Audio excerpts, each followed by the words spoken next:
In March this year, Wesfarmers proposed a demerger of Coles. Now the time is approaching for you, as shareholders, to have a final say as to whether or not the demerger proceeds. You should read the scheme booklet, which contains important information about the demerger. Importantly, the Wesfarmers board recommends that you vote in favour of the demerger. An independent expert has also reviewed the proposal and believes it's in the best interests of shareholders.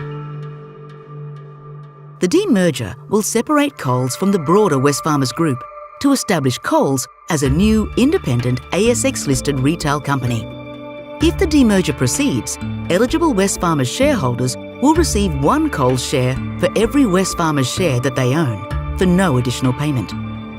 After the demerger, Coles will be separately listed and shareholders will have the flexibility to choose their desired level of investment in each of Wesfarmers and Coles independently.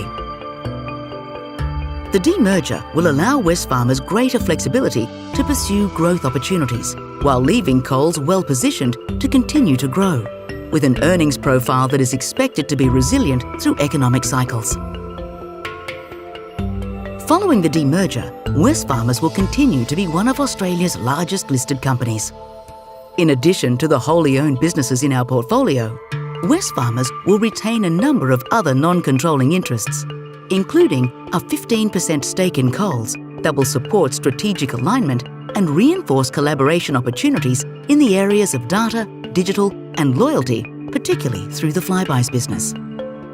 Wesfarmers' dividend policy will remain unchanged, as will its corporate objective, to deliver satisfactory returns to shareholders over the long term.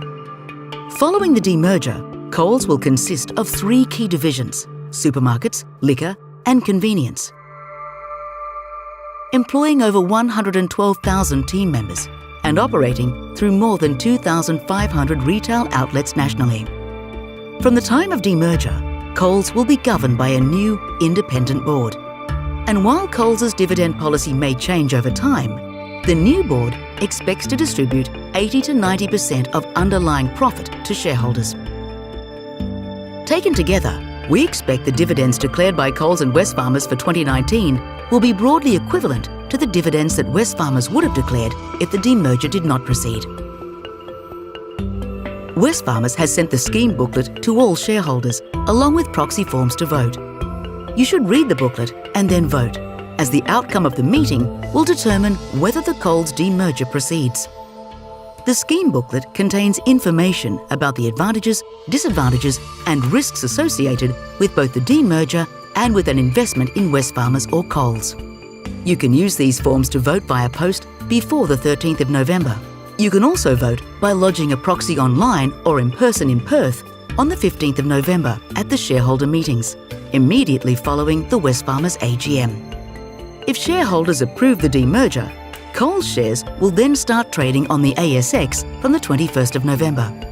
We encourage you to check the scheme booklet for details about how the demerger will affect you and to seek professional advice before voting.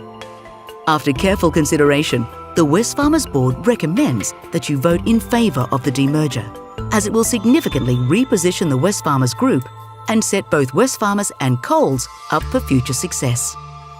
Thank you.